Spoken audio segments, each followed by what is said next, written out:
Maswerteng gabi po mga ka-STL natin sa Batangas. Narito na po ang mga numerong nanalo sa STL Batangas. Ngayong gabi nito, April 17, 2026, 8:30 PM. Third draw result, yan, nakikita niyo po ngayon sa screen ng inyong cellphone ang mga numerong nanalo ngayong gabi nito sa STL Batangas.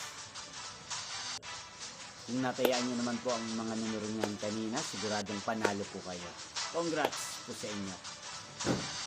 Napapanood nyo po ang resulta ng STL Batangas sa channel na to araw-araw tuwing alas 12 ng tanghali, alas 4:30 ng hapon at alas 8:30 ng gabi. Kung gusto nyo pong magpa-shoutout sa channel ito, huwag po kayong mahiyang mag-comment at bukas po isa-shoutout po kayo. Hindi pong napanood ang resulta ng STL Batangas channel na to, Roderick Hernandez TV. Magkita-kita pong muli tayo bukas ng alas 12 ng tanghali. Thank you for watching.